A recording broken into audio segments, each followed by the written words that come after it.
Good afternoon, everybody. How are you all doing? Kind of at the end of the day now, so I think everybody's sort of plateaued, but I'll try and liven you up a little bit. I can't stand in one spot when I speak, so hence I have the roving mic. So, hi, my name is Tracy, and I work a lot with business professionals and entrepreneurs who are struggling with self-doubt and overwhelm. And this is something that I've had a lot of experience with myself, so that's what qualifies me to do this. And before I go into the 3 steps, I always like to share a little bit about my own background because I think it is relevant to what I'm sharing with people. So I started out as a nurse a long time ago, and then I moved into the pharmaceutical sector and I worked as a medical sales rep for 13 years. And then about 10 years ago, I'm kind of ticking all the, the stereotypical boxes where you're like, yeah, I've done this now, okay, that's what I should be doing at age 28, this is what I should be doing at 30, blah, blah, blah, ticking up the boxes. And then, in a short space of time, an awful lot of life-changing events happened, which kind of pulled the rug out from underneath me. So, I was married and I had 2 young kids. My eldest son, was diagnosed with Crohn's disease when he was before his 3rd birthday. So dealing with that was, quite stressful and coming to terms with his illness. Then my mother died very unexpectedly. And then my marriage broke down. Oh yeah, I was made redundant in there as well someplace, because that was during the time of the recession. My marriage broke up. I ended up moving out of my family home with my 2 small kids. They were 3 and 6 at the time. And I just was not in a really good place. And I was in that space for a long time. And I was making a lot of really bad choices for myself. I was drinking too much. That was part of the problem, or a symptom of the problem. And it went on for years. It went on for years until finally I did for a smart girl, why are you making so many stupid decisions for yourself? And the minute that I did that, the minute that I asked why, everything started to change. So it was like information started to filter into me, or things popped into my head. And I suppose that was 4 years ago, and that was the start of my journey in terms of personal development. And also understanding that the reason that I was making so many bad choices for myself was because at my core, I didn't believe that I deserved any more than that. And from that, I started to work on that, because that is the foundation, our self-worth, our self-value, our self-confidence, where we place ourselves. If we don't have that, it doesn't matter, and nothing else ever really matters. And everything is a struggle. And the choices that we make are all based on the value that we place on ourselves. And when that's down here, the choices, and as a result, the consequences of those choices, they're all going to be pretty crap. So it's not until we invest in upping our value, and we can only do that ourselves, that we start to see the knock-on benefits. For me, it was within 6 months, my life started to turn around. A year after that, I stopped drinking, so 3 years I haven't drank now. That was a big issue for me as well, personally. It was something that really affected my confidence. And took up a huge amount of my headspace as well, but I'm not going to go into that today. That's just, I suppose, a bit of my story. So I'm going to talk about beliefs, because beliefs are so important. And when I started learning all of this and developing myself, my mind was blown. And I was like, oh my God, why do we not all know this stuff? Why are we not taught this stuff when we are children? Because, this is science, a lot of it. And our beliefs are so important because it's like all of the information that we see and hear in the world around us. It goes into our head, but it goes through a set of filters first. And the filters then determine what we perceive, or what we see as being true, what we see as being our reality. And everybody's reality is different. So it controls what we focus. By what I believe, I will focus on different things. If I believe I can, I will, and I'll focus on the things that I can do. If I believe I can't, then I'll stop myself. The other thing that's really important about beliefs is that they hide. They hide in the back of our mind, or we start to form beliefs about ourselves from the age of 8. And those beliefs it's what is called neuroconditioning. So when we're learning something new, like you're learning how to walk or talk or drive a car, or anything that requires cognition and learning competencies, we have to be consciously learning them first. And when we repeat something over and over again, it's like exercising a muscle. So neurons are fired, they keep firing and firing, and they get stronger and stronger. And beliefs are formed in the exact same way. And we build beliefs by basically hypnotizing ourselves. The language that we use, how we speak to ourselves, the things that we say, I'm good enough, I'm not good enough, I can, I can't, I'm not able, I'm no good. And the more that we say them, the stronger those beliefs get. So what happens after a while is the brain will go, yeah, I heard you, you've said that 50 million times now. Do you know what? You don't need to say it anymore. We're just going to take this belief and stick it in your subconscious mind, and it'll stay there forever and ever. And it will control everything for the rest of your life. So for example, I was doing a workshop in a school a few years ago.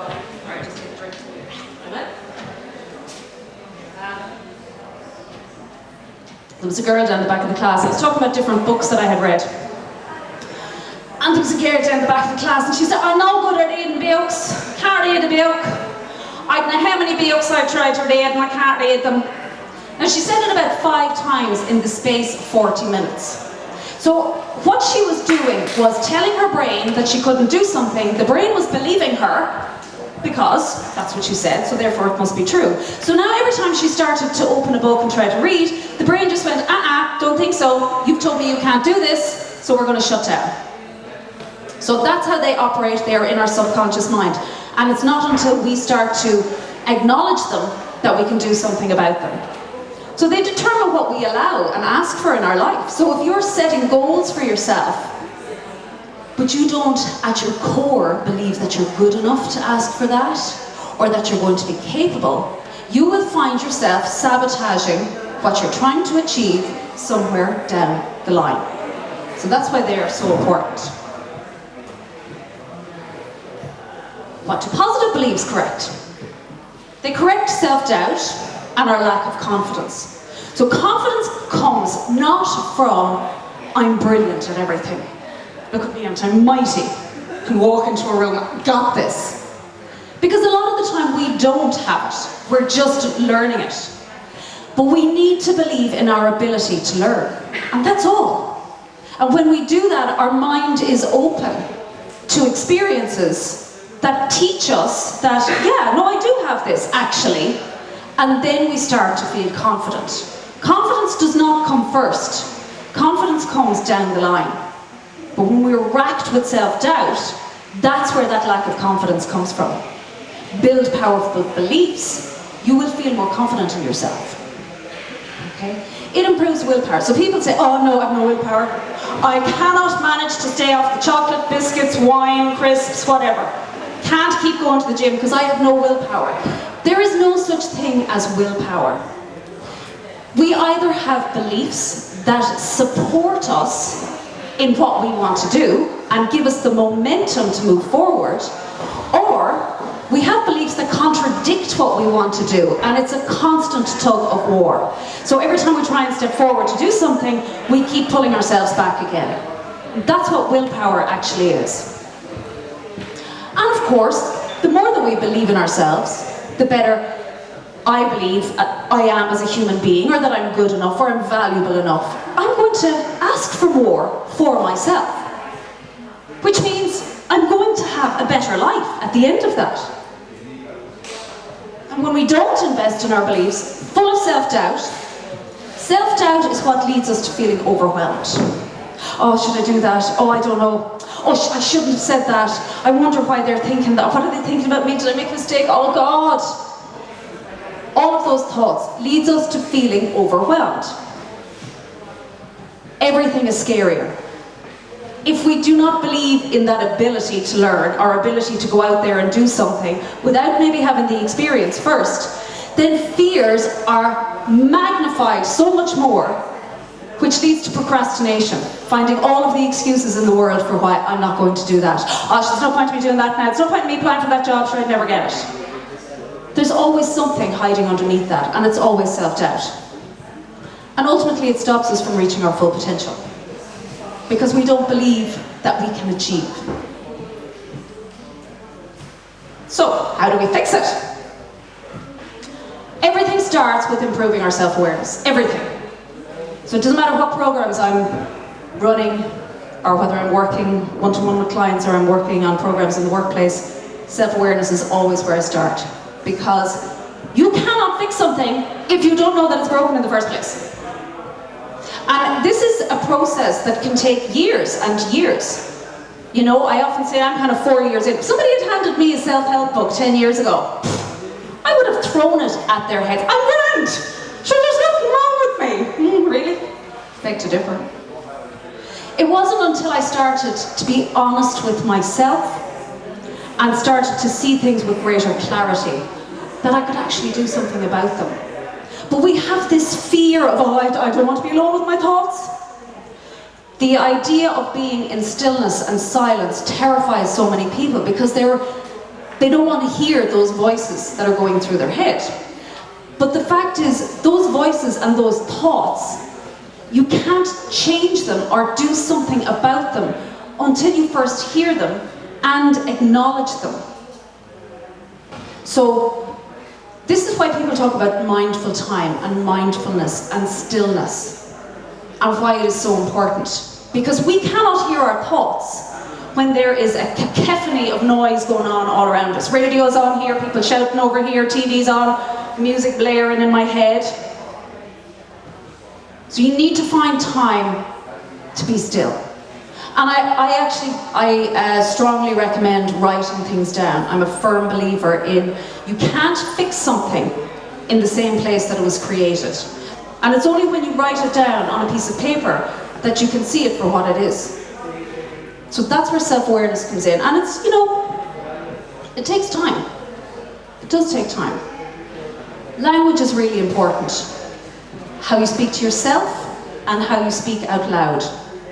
And we say the most horrible things to ourselves. Oh, you're such an idiot, you're such a dope, what did you do that? Oh, sure, nobody would want to talk to you, and nobody would ask you out, and nobody would ever give you a job. We are really, really cruel to ourselves. But all of that language and all of that negativity, it compounds what we believe about ourselves. It strengthens it. You are building that muscle stronger and stronger. Man, if we put the amount of effort into building our glutes and our quads as much as we do into the beliefs that we have, we'd all be walking around like Arnie Schwarzenegger, you know? But that's what we are doing. So I can't, I'm not able to, I'm no good at, I won't. Now, trying to change a belief, trying to change it straight away and saying, you know, if you've been saying for the last 10 years you've no confidence in yourself, and the brain believes that, and now all of a sudden you're walking around saying, I'm going to say I'm really confident. Yeah, I'm really confident. Hands up here who likes being wrong. You like being wrong? Well, it's a rare thing. Because in general, the brain doesn't like being wrong. At our core, we're programmed to be safe and secure. So the reason that the brain likes to be right is because we feel safer in that environment. So if you're going around trying to tell yourself now that you're confident, the brain is going to be saying, I don't think so. We decided on this 10 years ago that you have no confidence in yourself, and we're cool with that. So don't be coming around here with your all I'm confident business now, because we're not buying into it. So you have to kind of sneak it in without the brain knowing what you're doing. So you say things like, I'm learning to become more confident. I am open to becoming more confident. I am growing more confident. The brain's okay with that, because you're just allowing new information in. And when we do that, we start to see evidence that supports it. The amount of people that I work with who lack confidence in certain areas, and when I get them to make a list of all of their achievements, their accomplishments, their abilities, they're blown away. But we focus so much on the negative and the things that we struggle with that we lose sight of all the things that we're really good at. And that's where we build our confidence from. is seeing what we can do. And then it starts to build and it starts to build. And when we say things like, I'm open to, we just see that information filtering in. It's literally, it's always been there. It's just we've had blinkers on, so we can't see it. And that's when you can do your affirmations, you know? And writing them down. I'm a firm believer in writing things down. I think when we put things on paper, it just becomes solidified and becomes so much stronger. So that's what I mean. It changes the direction of your focus. You're focusing on the things that you're good at rather than the things that you can't do. You feel more confident, energized. It's easier to do things. You will see more opportunities opening up in front of you that were probably always there, but you were closed off to them because you didn't believe in them. You didn't believe in yourself. Set bigger goals and challenges. Yeah, I can do this. I can actually do this. I'm allowed to believe in myself. And things get easier. You know, challenges are always going to cause mixed emotions for us, but when you have a little bit of something, that foundation that I'm talking about to build on, it just makes things a little bit easier. Rather than me starting where I did 4 years ago, would I be standing here in front of you guys 4 years ago? Absolutely not. But I was putting down the foundation at that point to build on from there. Okay, fears. Getting comfortable with being uncomfortable. So, getting scared and doing things that scare us is really, really important. And it is important because we do not grow.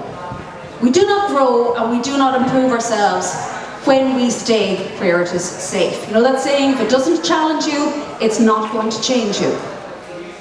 Okay? Experience breeds confidence. Nobody came onto this planet, a skilled human being, brilliant neurosurgeons. They didn't come out of the womb as brilliant neurosurgeons. You know, they had to start from scratch. So often I think we're looking at people who are highly skilled and they're really achieving things and we feel intimidated by it because we start thinking about our own failings. I know I'm no good at that and look at them, they're amazing. Yeah, they are, but they weren't always. They started someplace. So we all have to start someplace. And that involves doing things that scare us from time to time. And to realise our true power and ability to create world, we have to get scared. We just have to. When we are being courageous, we get more comfortable asking for more. Because you know what, I did something that really scared me. So I want to share a story about something that I did recently that scared me. And you know, think about it. When is the last time you did something that really, really scared you, that really pushed you out of your comfort zone, and how did you feel afterwards? So, I'm a huge fan of Dermot and Dave on Today FM. Listen to them all the time. And I had this goal, a vision, a dream for myself to be on with them. And they do a slot on Monday morning called Mind Yourself Now. So, it was in the back of my head and I had been thinking about it for a while. But I suppose I was waiting. I don't know what I was waiting for, but I was waiting. And then I heard somebody else that I knew on with them one day. And it was a bit of it's a little bit of a kick in the guts. It was like, why is she on with them and I'm not? You know, and I kind of went off and I pontificated about it for a while and I rang a friend of mine who's in Scotland, so she doesn't even know who they are. And she's like, oh, that's terrible. And did you email them and everything? And I was there, no, maybe not. I didn't. So I had this something that I wanted to do, but I hadn't actually done anything about it. So before I could outthink myself, so I kind of raced ahead of my thoughts, I sat down on my computer and I typed out an email and I sent it. And the minute I did, my hand started shaking. And I was like, oh, that's why I didn't send the email. I'm actually terrified at the idea of being live on the radio. Bing, there you go. So I didn't hear back from them for a couple of months, but eventually I did a few weeks ago and they invited me on the radio. And it was one of the scariest experiences that I have ever been through. It was scarier than childbirth. And I'm well used to public speaking and I actually quite enjoy it, but this was a different dynamic for me. And I went in and I did it. And I did it and I walked away feeling so proud of myself. And then there were all these other little things that were kind of scary, the in-betweeny things. And now I'm facing into them and I'm like, oh please, I was on the radio. That stuff, that is just not scary anymore. So we need to push ourselves and do those scary things, because that's where our growth comes from, and it makes all the little in-betweeny things kind of not as scary now. So it's a lot easier to do that. Okay? And that's where we get our confidence. And I had great feedback from it, and it was lovely, and the lads were great, and they were really. And you know what? I was on with them, and my hands were shaking. I get what I call adrenaline E. It's not a term, but that's what I call it. When I'm nervous, I am producing a lot of adrenaline. It is something that I have no control over. It can make my voice a little bit shaky and my hands shaky. It's not a bad thing. It's not a reflection of my abilities. It's just a thing. That's all. And anyway, it was on the radio, so nobody could see me. So the next challenge will be getting on TV. Okay, so I'm less anxious about the common fears, the things in between. Staying in the comfort zone, it causes more pain in the long term. So there are so many people who stay in jobs that they're unhappy in relationships that they're unhappy in. And they do it because the alternative scares them so much. And I know this because I've been there. But the fact is, when we stay there, we lose a little bit of our soul. And long term, that just eats away at us, and it is one of the most painful things to be in. And when we can generate that fear to face into something that's really, really scary in the moment, it teaches us to be so much braver and to have so much courage to do things and to know, you know what, I'm okay, I've got this. And also to know, you know what, I'm worth this as well. We get frustrated and bored, because if everything stays the same, it does start to get very boring after a while. And also, we never see what we're truly capable of, because we're playing it safe all the time. And you know, there's a brilliant author, Brené Brown, I don't know if any of you have read her, but she talks about the fact that we cannot live with two emotions, and they are courage and comfort. You can either stay safe and comfortable, or you can be courageous. And yes, you will take the knocks, absolutely. When you step out of that comfort zone and you step into the arena of life, you will take the knocks. But it's about having the belief in yourself and developing the resilience to be able to deal with it, rather than just avoiding it all of the time. So, what can you do? When's the last time you did something that really scared you? You know, even if it was last year, I was on holidays with my kids, and there was when I say a roller coaster, lads, we're talking like a micro roller coaster, but my son was like, come on mommy, let's go on the roller coaster. And before I had time to realize that actually I don't like heights and I don't like roller coasters, I was going up and I was like, oh, I actually don't like this. What the hell am I doing here? Stop the world and let me off. But I was on it, and you know what, because I was so scared, I made myself go on it again. And I realised there and then, oh, you are not doing enough stuff to scare yourself. You are far too comfortable at the moment. So I started to set small little goals that were scary, and just to build up on that belief. But have something up there that's the really scary thing. What's the really scary one that you're aiming for? Detach from outcomes. Now, what I mean by this is we attach a huge amount of our deepest inner worth to things that are outside of us. Do you know, my challenge was, I'm doing this for me. I'm doing this because this is something that scares me, but I'm doing it for me. And you know what? If I help one person out there, then it's all been worthwhile. You know, so we have to say, I'm doing this not because I want other people to tell me I was amazing, and other people's feedback and other people's opinions. Because remember what I said at the beginning about how we all have our beliefs and they're like the filters in our mind? Everybody has different beliefs, so everybody has different filters, so everybody has different opinions. As my daughter regularly, Mammy, opinions, they're like butts, everybody's got one. But they shouldn't be the determining factor for what we believe to be true about ourselves. Failure is a word that I think should be banished. It doesn't matter what we do. Every time we go and do something new, regardless of the outcome, it's an experience to learn and grow, and should be seen as just that. There's so many people out there who are really successful and nailing it in life and have businesses. They didn't just walk into that. They tried and failed and tried and failed and tried and failed before they got to that point, and they learned from it. But it's about saying, that is not the sum of all my parts, and I don't have to go down with the sinking ship.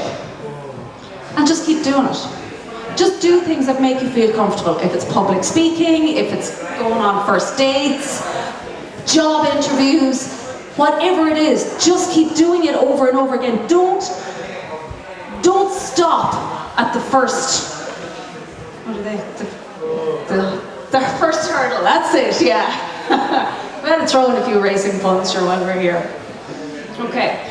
And another way to detach yourself is, who's the end user? So, nearly any time that we do something, there's going to be somebody that will benefit from it. And a lot of the time, we need to get over ourselves. And we need to get out of our own heads and think about who is going to benefit from what I am sharing here or what I have to give. And focus on them rather than focusing on yourself. Okay. And then what is the worst that can happen? Like really, I was a nurse, so trust me, I can tell you some pretty scary, hairy stories, you know, and for a lot of the time, what is the worst that can happen? People will talk about me. They probably won't. You know, we have this idea that people are thinking about us the whole time. No, they're not, because everybody's thinking about themselves the whole time and wondering, are people thinking about them? Nobody's thinking about us at all. That's the reality, you know. Okay. And the outcome of that is that we feel immense self-pride. And you know, every time that we do something that makes us feel uncomfortable, and it's not always about the big chat, sometimes it's apologizing. Sometimes it's admitting that we're wrong. You know, and we don't like it and it makes us feel uncomfortable. But we always walk away from it going, do you know what, now I feel really proud of myself for doing that. Yeah, that was the right thing to do. We grow in our confidence, we become more resilient because we're doing things that are scaring us. And we take control. We're not waiting for things to come to us. I was waiting for Dermot and Dave to, I don't know where they were going to find me, but I was waiting. I took control and I created it for myself. Okay, so dealing with obstacles. Everybody wants an easy life. We all want things to just flow nice and seamlessly. Less stress. Peace. And I have to say, you know, that has been, for me, one of the most valuable things that I have acquired over the last few years is peace and contentment with the most simple things. It is absolutely priceless. I'm so protective over it that, you know, I wrap myself in this safe, and nobody's taking that away from me because it is the most amazing feeling.